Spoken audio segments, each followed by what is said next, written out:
안녕하세요. 거품과 허세를 뺀 육아방송 올리브노트의 옆집언니입니다. 요 며칠 공기가 안 좋아서 네, 목이 아프네요. 연기인가요? 제가 너무 실제로 자연스러웠어요. 어제 잠을 잘 못 잤어요. 너무 기침을 많이 하느라.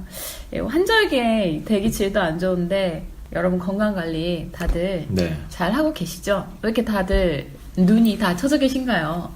네. 전투 육아하느라 힘들어요. 네. 오늘은 저희가 좀 재밌게 웃고 떠들지만 또 듣고 보면 뭔가 뼈가 있는 그런 주제로 좀 방송을 해볼까 합니다. 바로 결혼 전에 동거를 하면 좋을까요? 라는 주제인데요. 우선 이와 관련된 통계가 최근에 나왔더라고요. 우리 네. 주부초다님이 좀 소개를 해주실까요? 네, 최근 통계청이 발표한 그 조사 결과에 따르면 결혼하지 않더라도 함께 살 수 있다고 응답한 비율은 56.4%로 처음으로 절반을 넘었는데 그 중에서도 20대의 응답 비율을 보면 그 결혼하지 않더라도 함께 살 수 있다, 동거할 수 있다고 대답한 비율이 74.4%나 된다고 하네요. 결혼은 하지 않지만 동거를 하는 거에 대해서는 오케이다 네네. 라는 거죠.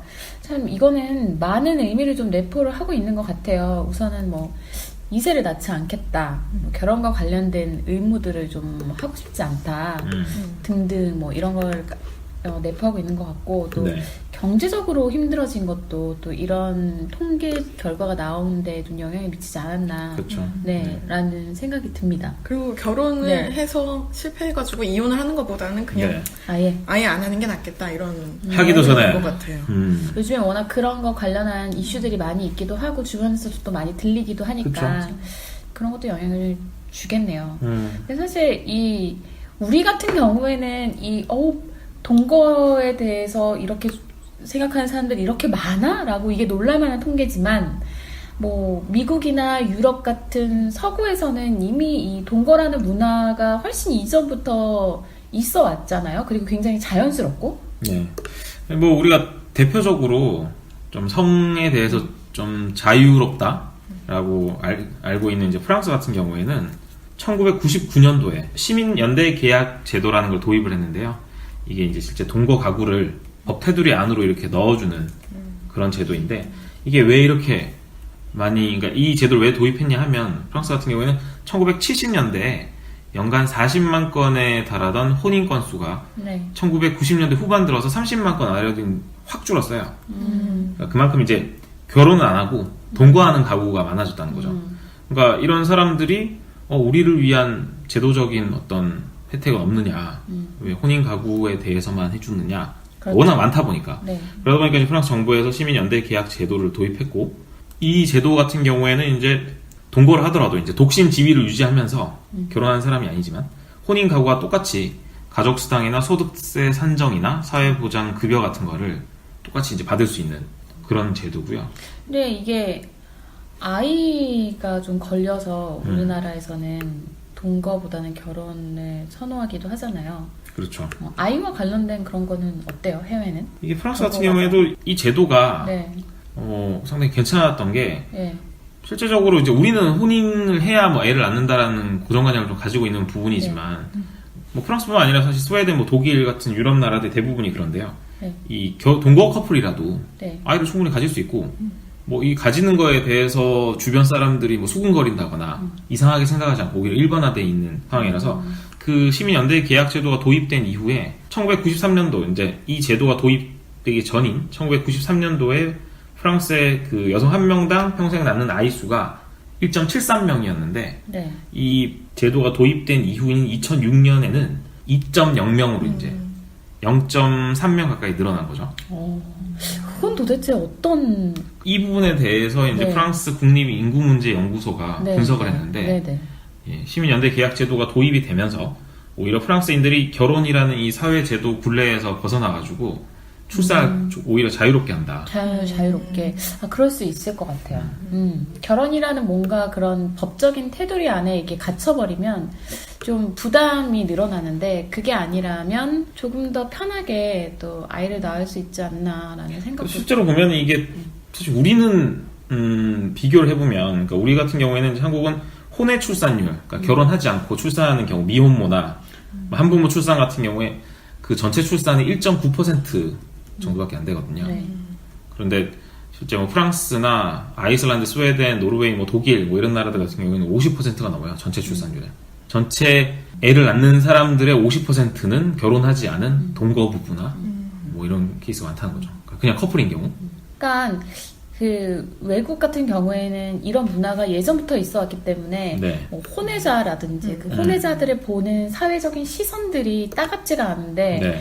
우리나라는 이게 사실 뭐 아이를 낳으려면 결혼이 전제가 되어야 된다는 생각, 그 고정관념이 강하기 때문에 혼외자라든지 뭐 엄마 아빠, 쟤네 엄마 아빠 결혼 안 했대, 이게 참 아이에게도 그 동거자에게도 서로 부담이 될 수 있잖아요. 유럽은 그 우리나라보다 약간 동성 이런 연애에 대한 그렇죠. 그런 동성애에 거에 대한 그런 게 좀 그런 상대적으로 개방적이죠. 네. 우리는 상당히 모든 동성애 그- 자체를 금기시하고 사회적으로 이제 부정적으로 보지만 물론 이제 그 유럽이나 우리보다는 좀 일찍 이런 부분에 있어서 트인 나라들 또한 물론 아직까지 일부는 뭐 안 좋게 생각한다거나 뭐 이런 부분이 있지만 그렇다 적어도, 보니까 그런 제도가 좀 잘 돼 있는 게 아닌가 그런 것 같아요. 하는 생각이 네. 드네요. 단순하게 동거부뿐만 아니라 동성애자를 위한 제도이기도 하니까요. 많은 관계에 있어서 굉장히 오픈 마인드인 것 같다는 그쵸. 생각이 듭니다. 근데 우리나라 같은 경우에도 뭐죠, 이런 제도적인 뒷받침을 하기 위한 노력 같은 게 없었나요? 우리 같은 경우에도 사실 올해 이제 이게 나온 건데요. 올해 경제 정책 방향, 그러니까 정부가 내놓은 거죠. 네. 그 중에 하나가 혼인 신고를 통해서 이제 법적 부부를 인정받아야만 그러니까 누릴 수 있던 혜택들을 동거 부부한테도 주자. 건강보험이나 연금, 주택 청약, 출산 및 육아 지원 같은 이런 혜택들을 동일하게 주자라고 경제 정책 방향에는 담겨 있긴 해요. 근데 이게 지원을 어느 정도의 이제 수준까지 하느냐, 뭐 누구한테 하느냐, 뭐 이런 부분에 대해서는 사실 구체적으로 지금 돼 있는 부분이 아니고 실제로 우리가 지금 얘기했던 부분의 동거 부부에 대한 그러니까 혼인하지 않은 동거 부부에 대해서만 할까 싶지만 사실 이 제도가 시행이 되면 단순하게 동거하는 부부뿐만 아니라 아까 말씀하셨던 동성 커플, 동성애를 하시는 분들이나 미혼모 가정, 노인들 중에도 또 보면 사실 동거하시는 분들이 계시잖아요. 그러니까 이 범위를 어디까지 다 둬야 되느냐 상당히 이렇게 따지고 보면 상당히 많을 수 있거든요. 그런 부분에서 막상 이게 구체적으로 이제 진행이 되진 않는 것 같아요. 근데 어쨌든 지금을 시작으로 제도가 뒷받침되면서 그런 사람들이 늘어나기 시작하면 뭔가 그 혼외자식이라는 뭐 그런 사회적으로 나쁘게 보는 시각이라든지 미혼모 자녀들, 한부모 가정 이런 데에 대한 그런 좀 사실 부정적인 시각들이 많은데 네. 그런 것도 사라질 수 있는 바탕이 되지 않을까라는 생각도 들어요. 또 재혼 가정이나 이런 걸로 인한 문제들도 많잖아요. 네네. 그런 것도 해소될 수 있는 게 계기가 되지 않을까라는 생각도 듭니다. 사실 외국에서는 그런 거에 대해서 크게 신경 쓰지 않잖아요. 근데 우리나라 같은 경우에는 워낙 이제 좀뭐 고지식하다고 해야 되나요? 고정관념이 강하다가 보니까 좀 그런 거로 인한 문제들이 많이 있었는데 조금씩 해결이 돼 나가지 않을까라는 생각도 듭니다. 근데 뭐 지금까지는 우리가 뭐 제도나 이런 거에 대해서 얘기를 해봤고 네. 실제로 우리가 동거에 대해서 어떻게 생각하는지 개인적인 의견을 좀 물어봤으면 좋겠는데 우리 시리님 같은 경우에는 아직 결혼을 하지 않았잖아요. 네. 결혼하지 않은 입장에서 동거에 대해서 어떻게 생각하세요? 저는 되게 괜찮다고 보거든요. 그러니까 지금 현재 우리 시각에 뭐 결혼을 해서 뭐 아이를 낳아야지 뭐 이런 부분들은 조금 천천히 좀 바뀌어가면 좋을 것 같고요. 네. 또 제가 또 찬성하는 이유 중에 하나가 솔직히 저랑 전혀 다른 환경에서 살아왔던 만약에 결혼한다면 뭐 동거를 하던 그 상대방에 대한 그 성격 차이 같은 게 만약 연애했을 때는 몰랐을 거가 결혼했을 때 튀어나와서 그것 때문에 뭐 불화가 있다던가 이런 경우도 있고 또 주위에서 사례를 보면은 결혼한 지 한 1년 정도 됐는데 이혼을 한 케이스들도 좀 있거든요. 네. 그러니까 연애했을 때는 전혀 몰랐대요. 그 사람의 이런 성격이나 이런 성품에 대해서. 근데 결혼하고 난 다음에 완전 180도 달라진 그 모습에 정말 이 사람이 이런가? 막 그래서 그것 때문에 결국 싸우다가 이혼을 한 경우들도 좀 있었거든요. 이런 걸 봤을 때는 무턱대고 결혼이라는 어떻게 보면 결혼이 뭐 법적으로 네. 뭐 족쇄라고 해야 될까요? 묶여진 거잖아요, 법적으로. 그쵸. 묶여지기보다는 일단 어느 정도 하면은 뭔가 해결해야 될 것도 많고 그 결혼을 서류도 하고 많아지고. 끊을 때도 이혼 절차 자체도 되게 가벼운 거는 네. 아니니까요. 그래서 그런 복잡하죠. 문제에 대해서 가벼운 차라리 상황이라, 네. 동거를 하면서 상대방에 대해서 좀 더 알아가면서 뭐 하다가 뭐 결혼을 하거나 그러는 게 헤어지거나. 네. 또 하나의 사례가 아까 얘기하셨던 것 중에 하나가 좀 그 나이 드신 분들 있잖아요. 황혼 이혼을 하시고 난 네. 다음에 마음에 맞는 상대가 나타났는데 네. 결혼을 하려고 보니 자식들이 걸리는 거예요. 그렇죠, 그렇죠. 네, 그 그 문제도 자식들이 요즘에 네, 상당하다 그랬어요. 반대하는 자식들이 워낙 많기 때문에 그런 분들은 그냥 어차피 혼인신고 안 하고 그냥 같이 동거하시는 분들도 꽤 계시고 그렇죠. 하니까 그런 거에 대한 것도 있으면 아니, 우리 해주시면 시리님 그런 부분 어떻게 생각하세요? 지금 말씀하셨던 부분은 동거에 있어서의 이제 두 사람, 네. 그러니까 법적 혼인 절차를 거치지 않고 두 사람이 사는 거에 대한 네. 그러니까 동거를 통해서 결혼으로 인해서 발생할 수 있는 점들을 미연에 이제 예방한다. 뭐 그런 부분들을 네. 이제 말씀하신 부분인데 아이 같은 경우에 행여 이제 만약 갖고 싶다. 그랬을 경우에 동거부부들, 그러니까 혼인 전, 아까 우리 얘기했던 부분이긴 한데 아이를 낳거나 이런 부분에 대해서는 좀 어떻게 생각하세요? 동거를 하면서 아이를 네네네, 낳는다. 그렇죠. 그것도 괜찮을 것 같은데 이게 아무래도 우리의 인식 자체가 결혼을 해야지 아이를 낳을 수 있고 또 그런 거죠. 호적에 아이를 올려야지 뭐 되는 그런 문제 때문에 그런 거지. 이런 게 좀 법적으로 어느 정도 보완이 된다면 네, 보완이 된다면은 괜찮을 것 같아요. 아마 다들 그렇지 않을까라는 생각이 들어요. 그리고 또 실제로 조사를 해보니까 네. 왜 동거를 하는 게 좋냐라고 젊은 사람들한테 물어보니까 네. 제 1순위가 남성 같은 경우에는 결혼을 하게 되면 대부분 남자들은 집을 해오고 여자는 혼수를 해오고 하는데 요즘 집값이 정말 비싸서 경제적인. 네, 그래서 집을 구하기 힘들고 하니까 그럴 바에는 차라리 동거를 하는 게 낫다라고 생각하고 여자 같은 경우에는 1위가 시어머니 시댁에 대한 나의 간섭을 하지 말아달라. 동거를 하는 대신 간섭을 안 받겠다라고 하는 경우도 좀 이게 있더라고요. 사람들의 그래요. 인식이 변화하면서 이런 행태들이, 삶의 행태들이 많이 변하는 것 같아요. 주부투자님 같은 경우에는 어때요? 결혼을 했잖아요? 네. 후회하나요? 아니죠? 아까 시리님 그 말씀하신 그 오래 사귀었어도 모르는 게 있더라. 이거 제가 이제 맞아, 되게 오래되셨잖아요. 이거 제가 결혼 초에 되게 공감했던 일이 그렇죠. 있었는데 되게 사소한 건데요. 그 결혼하고 나서 뭔가 지금, 울컥하고 있어. 끌어오르네요 보니까. 네, 저는 이제 연애를 결혼 전에 5년 정도 했는데 뭐 사계절 지나봐야 뭐 결혼할 수 있다 뭐 이런 얘기가 있지만 무려 그걸 5번이나 반복했지 않습니까? 그리고 결혼을 했는데 잘 때 저는 방문을 열고 자야 되고 왜요? 무서워서? 그건 아닌데 그걸 답답해서 아, 근데 남편은 꼭 방문을 닫고 자야 되는 겨울에도? 거예요. 네. 저는 별로 넓지도 않은 집에서 방문을 꼭 닫아야 하는데 그걸로 계속 서로 가서 닫고 한 명은 열고 계속 그걸 진짜요? 약간 약간 신경전이 있었어요 초반에. 그럴 수 있죠. 왜냐하면 생활 습관이 다른 거니까. 네, 그래서 잔 거 같으면 저는 이렇게 나가가지고 문 살짝 열어놓고 오고. 저희 뭐 어쨌든 저희는 성인 방송은 좀 이상하지만 저희 뭐 성인들이 진행하는 거니까. 아니 저 근데 너무 충격적이에요. 그런 걸 결혼 가지고 처음 전에도 다니는. 그 정도 사귀셨으면 여행을 간다거나 했을 때 다녔었는데 그 전에는 전혀 몰랐어요. 그런 정도로 이제 서로 다르다는 걸. 이제 같이 살아야 되니까 길들이기 시작한 건가요? 그럴 수도 있겠네요. 그래서 이렇게 오래 사귀었는데 이런 건 진짜 전혀 몰랐네 이런 차이를 좀 알게 됐죠. 그때. 근데 이건 정말 사소한 건데 이런 거 말고도 진짜 성격적인 거, 그렇죠. 뭐 습관적인 거, 서로의 가족 문제 뭐 이런 게 부딪히기 시작하면 진짜 한도 끝도 없을 것 같다는 생각이 들더라고요. 동거에 찬성하시는 것처럼 말씀하셨어요. 찬성합니다. 그러니까 성격적인 부분, 몰랐던 부분 알 수 있는 것도 있고, 네네. 그리고 그 외에 뭐 가족들과의 관계라든지 이런 네네, 거 역시 파악할 결혼보다는 아니 우리 짧게 산 우리 옆에 옆집 언니도 있잖아요. 정말 옆집 언니. 짧게 연애를 하고 이제 결혼하셨으니까. 저는 동거가 기준이 아니라, 그러니까 지금 이게 뭐 아파트 주부투부다님이 얘기하셨듯이 뭐 결혼하기 전에는 몰랐던 성격을 결혼하고 나서 알게 되기 때문에 동거에 해보면 좋을 것 같다라고 얘기를 하는데 저는 결혼이 아니라 애를 낳고 봐야 그 사람을 제대로 알게 된다고 생각을 하거든요. 그러니까 이런 저 아직 방문을 모르는군요. 열고 닫고 더 심해진 건가요? 열고 닫고는 정말 이거는 정말 아무것도 아닌 거예요. 애를 낳고 나서 우리가 정말 요즘 세대들은 애 낳고 나서 굉장히 힘들어 하잖아요. 다 사랑만 받고 살아와가지고. 그래서 애를 낳고 나면 이 사람들이 변하더라고요, 많이. 그래가지고 뭐 아이 보는 걸 잘 못하거나 뭐 육아로 인한 스트레스가 너무 막 차다 보니까 막 그로 인한 스트레스를 풀어내는 방법들? 이런 것들이 되게 무서운 경우가 많아요. 그래가지고 동거만으로 과연 그 사람을 알 수 있을까? 저는 애는 낳아봐야 안다고 생각을 해서 제대로 된 성격을 알기 위해서 동거를 해본다. 옆집 언니 우리 남편분이 육아를 안 하셨으면 정말 큰일 날 뻔했어요. 이런 얘기 들어보면 아주 네. 쫓겨났죠. 아주.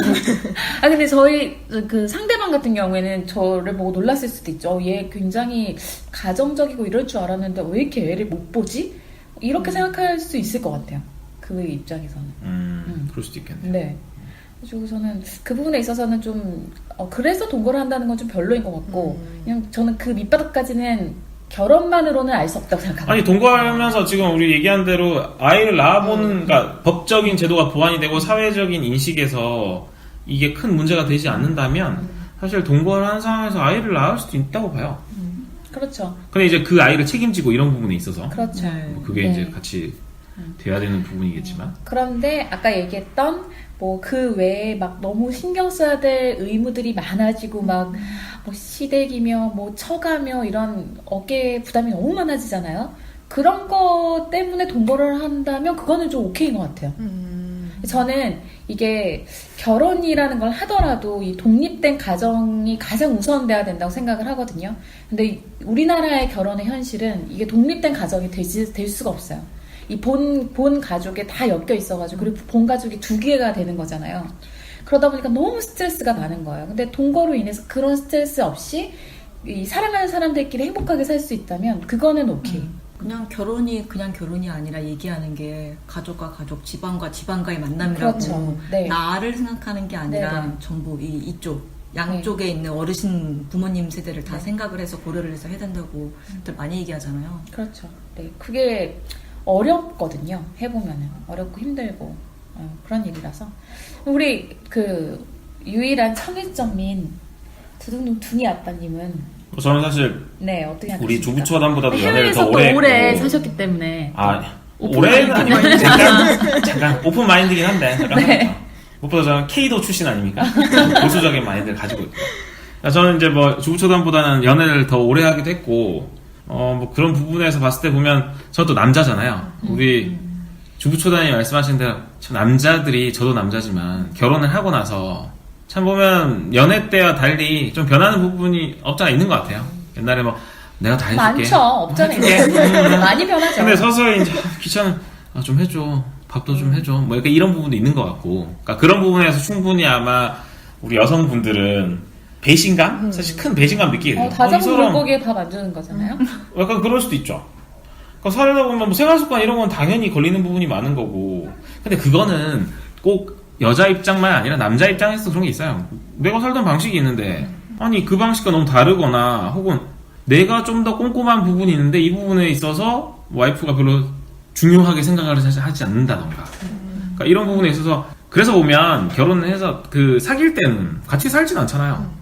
동거라는 지금 개념이 아니니까 각자의 집에 살고 뭐 여행이나 가면은 이제 뭐 글쎄요 하룻밤 보낸다고 하면 좀 웃기지만 어쨌든 그런 개념에서 간다고 치면 그런 건데 며칠 정도는 가면을 쓸 수 있죠. 그렇죠. 그리고 뭐 남의 숙소 이런 데잖아요. 우리 집이 아니잖아요. 이 보금자리를 함께 꾸민 다음에는 이게 함께 갖고 나가는 공간이고 함께 청소를 하고 내 거에는 막 기름때 이런 거 묻는 거 싫은데 막 놀러 가서는 괜찮고. 그렇지 약간 얍삽한 마인드긴 한데 거기 가서는 물론 이제 깨끗하게 하지만 그러니까 계속 있는 공간은 아니니까 그러니까 그런 점에서는 좀 다르니까 생활 습관도 어찌 보면 거기 가서 다 드러날 필요가 당연히 없는 것이고 그럼요. 그래서 결혼하고 나면 아마 신혼여행 때부터 느낄 거예요. 이 사람이 이런 버릇들이 있구나. 그래서 신혼여행에서 이혼 결심하는 경우 사람들이 많죠. 많잖아요. 그리고 우리 옆집 언니가 말씀하신 대로 이제 결혼을 아이를 낳게 되면 지극히 다른 부분이 드러날 수밖에 없습니다. 안 낳아봤잖아요. 나는 안 키워봤는데 왜 키워봤어야지 알지. 육아관도 다르잖아요. 그렇지 육아관도 다르고 그러니까 낳은 다음에 게다가 이제 그 엄마가 생각하는 아이에 대한 부분이나 또 아빠가 생각하는 부분도 다르고 이런저런 부분에서 트러블이 생길 수밖에 없고 복합적인 것 같아요. 지금 말씀하신 대로 뭐 양가의 문제다. 이게 단순하게 한 문제만 가지고 어떤 동거를 결정한다 이런 개념은 아닌 것 같고 여러 부분들이 걸리는데 그런 부분에서 봤을 때 보면 뭐 저 또한 마찬가지인 게 동거 자체에 대해서는 나쁘지 않다. 그러니까 뭐 그건 하고 싶은 선택을 할 수 있도록 해주는 게 중요하다. 그러니까 뭐 무조건 해라 혹은 뭐 하지 말라라고 얘기할 수는 없지만 적어도 이제 그 사람이 선택할 수 있도록 그리고 제도적인 게 완벽하진 않더라도 적어도 기본적으로 이 사람들이 결혼하지 않고 동거를 하면서 맞춰가면서 할 수 있는 제 개인적인 생각으로는 이 사람들이 결혼하고 이혼하고 뭐 이런 부분에서의 불필요한 사회적 비용들이 상당할 것 같고요. 물론 그 와중에도 이제 재혼 부부를 위한 어떤 커플 매칭 사이트나 뭐 여러 가지 그런 부분이 있겠죠. 그런 분들은 이제 먹고 살아야 되니까 중요한 거지만 기본적으로는 어쨌든 결혼과 이혼과 이런 거를 반복하는 과정에서 이런 사회적인 비용들이 엄청나죠. 불필요하지 않나. 게다가 그로 인해서 발생하는 아이들, 사실 뭐 아이를 낳은 다음에 특히 이혼하거나 했을 때 그 아이들 어떡하나. 뭐 이런 부분들. 그럼 동거하게 되면은 경제적으로는 어떻게 해요? 서로 각자 따로. 근데 그거는 관리하나요? 결정할 수 있지 않을까요? 각자 따로 왜냐면 관리할 수 있고. 결혼하고 이혼할 때는 결혼 이후에 모은 돈에 대해서는 n분의 1이잖아요. 그럼 동거의 경우에는 근데 동거의 개념을 해외 같은 경우를 보면 그냥 결혼과 동거를 동일하게 보면 되는 것 같아요. 네, 법적인 그런 것만 그렇죠. 없이. 법적인 부분에서만 서로 혼인신고를 안 했다 뿐이지 똑같죠. 한 집에서 같이 살면서 뭐 아이를 낳고 그렇다고 해서 뭐 양가 부모님이라 무시하고 사는 것도 아니잖아요. 그렇죠. 그러면 근데 이제 서로의 생활에 대해서 너무 간섭하지 않고. 그렇겠죠. 그러니까 동거의 방식에 있어서는 뭐 다양하고 그 사람마다의 생활 방식에 따라서 또 차이가 있는 거라서 하나 일률적으로 얘기할 수는 없을 것 같고.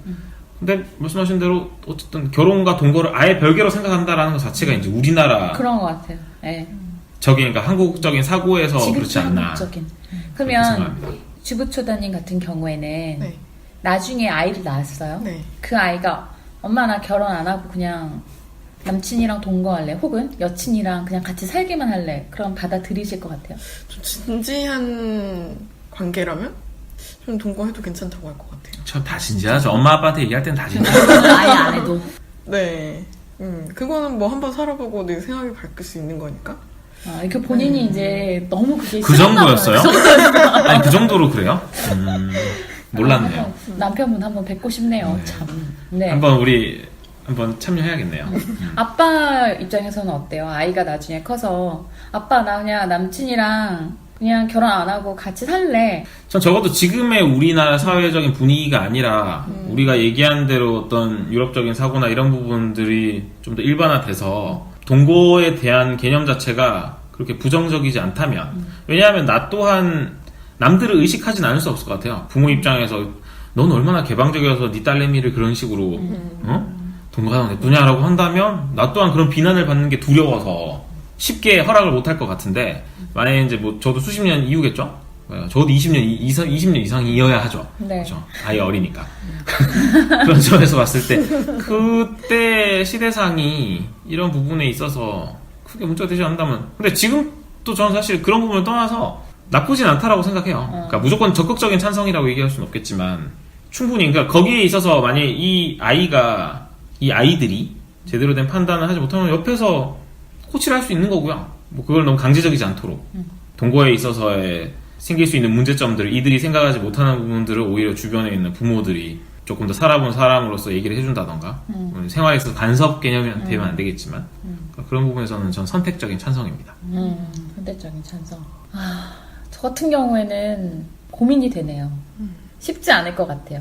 그러니까 얼마나 시대가 바뀔지는 모르겠는데 뭐 딸이라서 그런지는 모르겠는데 남자친구랑 동거할래 그러면은 그걸 내가 쉽게 받아들일 수 쉽게 있을까? 당연히 받아들일 수 있는 문제는 아니죠. 그거는 그리고 깊게 상의를 해야 될 부분이고 그냥 연애만 하면 어때? 라고 먼저 근데 할것 같아요. 모든 게 음지에서 더 문제가 생길 수 있는 거잖아요. 그렇죠. 사실 그렇잖아요. 네, 그렇죠. 그런 부분을 생각해보면 오히려 부모가 나는 못 받아들이겠어라고 했을 때 음지에서 뭐든 할 수 있는 부분이니까 어찌 보면은 부모의 작전일 수도 있는 거죠. 그래 선택적으로 허락할 테니 잘 보자 해가지고서는 더 지켜보는 거죠. 오히려. 근데 오히려 아이들 뱃속에 넣고 있고 막 몇 살 안 됐을 때는 굉장히 쿨한 엄마가 될 수 있을 거라 생각했는데 그렇죠. 조금 절대 더 잘할수록 좀 더 제가 아이한테 집착하는 것 같아서 그때 저의 선택을 지금 확신할 수 없을 것 근데 같아요. 곧 있으면 아이가 엄마의 집착을 싫어하게 될 거예요. 지금은 그럼요. 좋아하지만 네. 조금만 더 크면. 걱정이네요. 우리 시리님 같은 경우에 찬성을 하신다고 했잖아요. 본인에 있어서. 네. 그러니까 아이에 대해서는 아직까지 얘기할 부분은 아닌 거고 얘기할 수도 있죠. 개인적인 왜요? 부분에 있어서 더 얘기할 수 있죠. 그러니까 만일이라도 그런 사회적인 혹은 이제 지금 현재 만약 좋은 남자를 만나게 된다면 지금은 그냥 단순 어때요? 동거보다는 결혼을 전제로 한 동거가 되지 않을까 싶어요.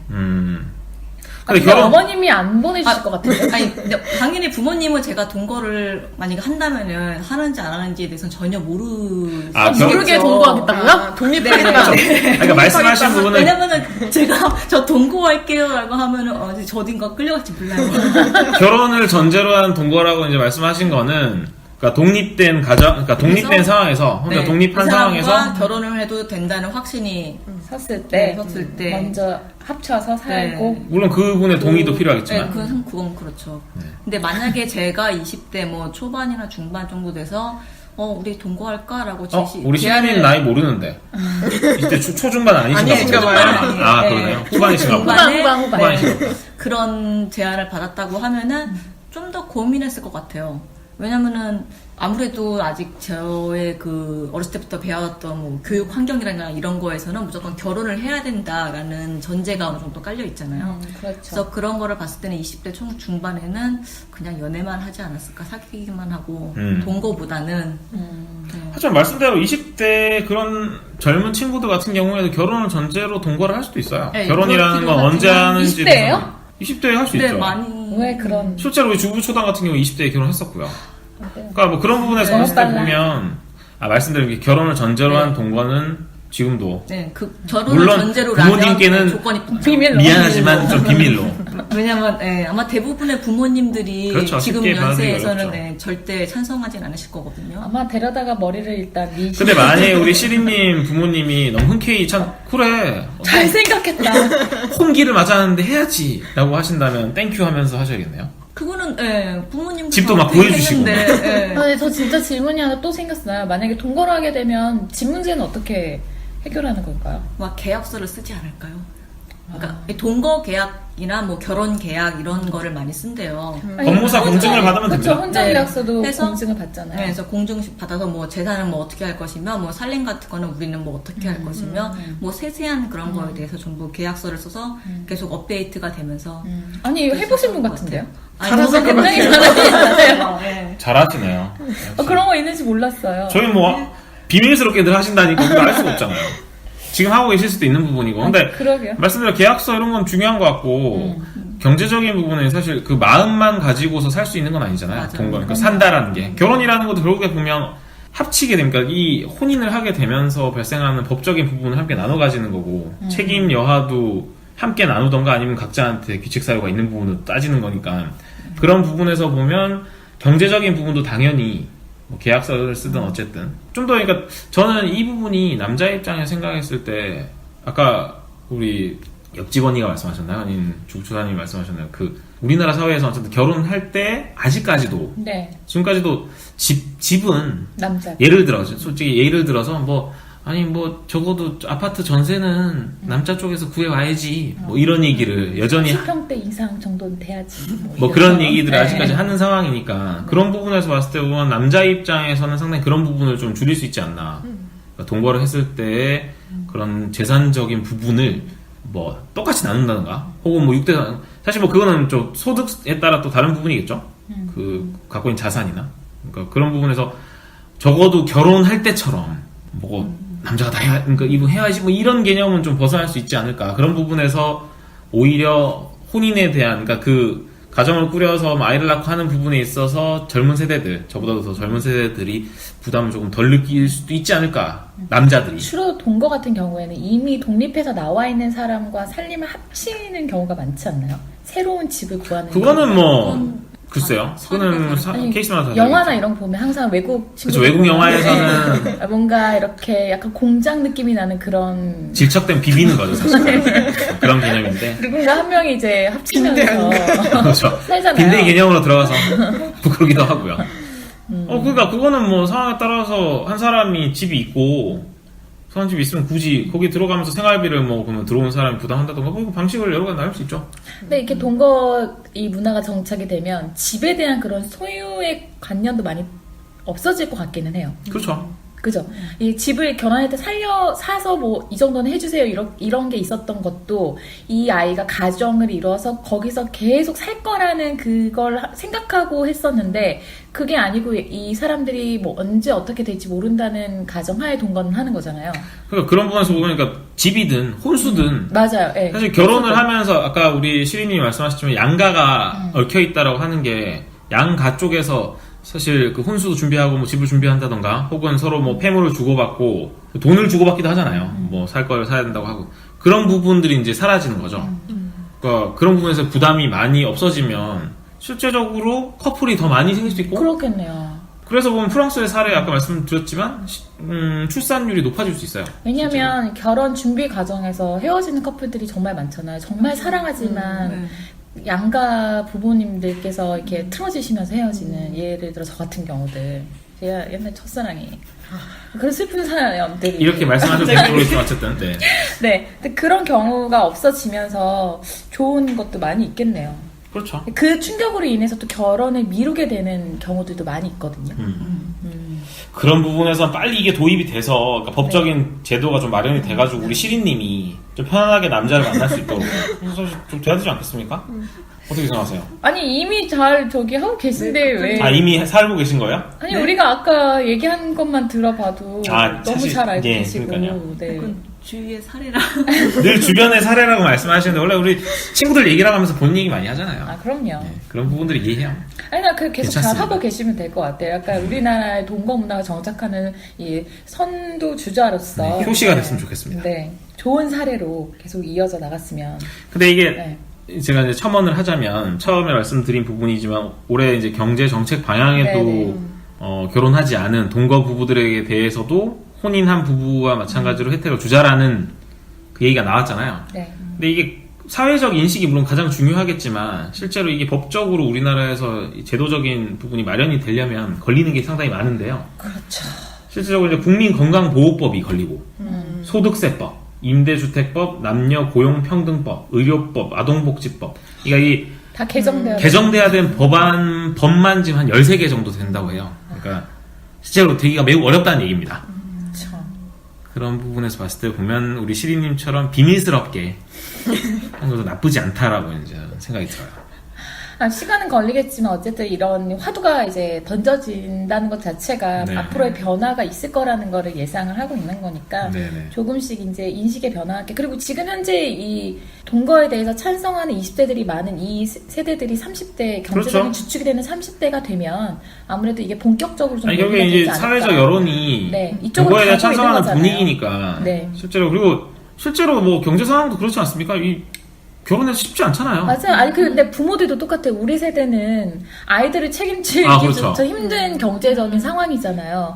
그러니까 그래 엄마가 안 그래도 집 해주기가 좀 그랬는데. 근데 이게 마찬가지예요. 그러니까 어찌 보면 양가가 네. 얽혀 있다고 하는 문제들이 우리 부모님 세대 때만 해도 사실 뭐 직장 구하기가 지금보다는 좀 쉬웠고, 그러니까 그렇죠. 물론 그때도 이제 어려운 분들은 어렵고, 그러니까 여러 가지 사례는 있지만 평면적으로. 적어도 우리 등록금도 쌌었고, 그러니까 이게 애를 키워 나가는 과정에서 드는 비용, 사회적인 비용이나 개인적인 비용들이 지금에 비해서는 분명히 적었던 게 사실이고, 그리고 당시의 사고로는 아이가 결혼할 때 최대한 부모로서 해줄 수 있는 지원을 해줘야 된다라는 개념이었다면, 지금 같은 경우에는 은퇴 연령이 매우 짧아지면서 그렇죠. 저희가 사실 노후를 준비하는 거 정말 소득이 예. 계속 벌 수 있는 그러니까 돈을 벌 수 있는 기한이 점점 짧아지잖아요. 그런데 사는 기간은 또 엄청 늘어나요. 게다가 저희는 또 우리의 삶도 중요하잖아요. 그렇죠. 그러다 보니까 온전히 우리의 자식들만을 위해서 돈을 다 쓸 수 없는, 쓸 돈도 사실 없고요. 현실적으로 불가능한. 그런 점에서 봤을 때 보면 빨리 독립을 하는 게 낫지 않나. 그리 보면 동거라는 게 모든 세대에게 괜찮을 수 있다. 어찌 보면 이거는 긍정적인 효과를 날 수 있는 사회적 인식을 네. 전환시킬 수 있는 좋은 계기가 될 수 있어요. 네. 그러니까 나이 드신 분들도 이런 부분들을 이해한다면 생각해보면 괜찮네라고 생각할 수 있어요. 물론 그로 인해서 발생할 수 있는 또 동거를 하면서 동거를 빙자해서 발생할 수 있는 뭐 사회적인 문제들도 있겠죠. 그렇죠. 아니 뭐 모든 사회적인 문제는 하나씩 생기게 마련이죠. 그렇죠. 근데 그런 점에서 해결해 어쨌든 우리 나가야 시리님이 한번 보여주시면 기대가 되네요. 아 진짜 아니 뭐 시누님은 알아서 잘 하실 거라 생각이 들고요. 어쨌든 뭐 주변에서 그런 케이스가 있으면 참 재밌을 것 같기는 해요. 네. 압박감이 계속 드시네요. 네, 오늘 뭐 결혼 전에 동거를 하면 좋을까요? 라는 주제로 얘기를 나눠봤는데, 네.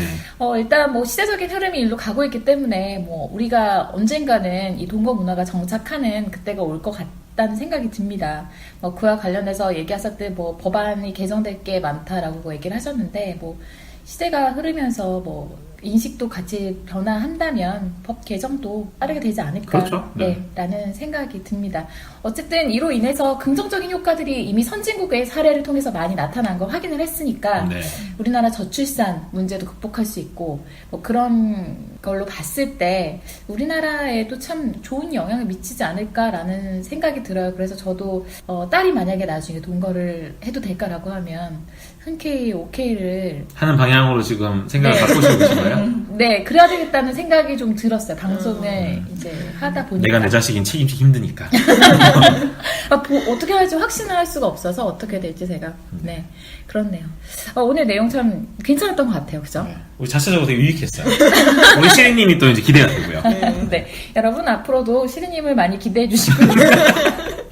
네. 오늘도 전투가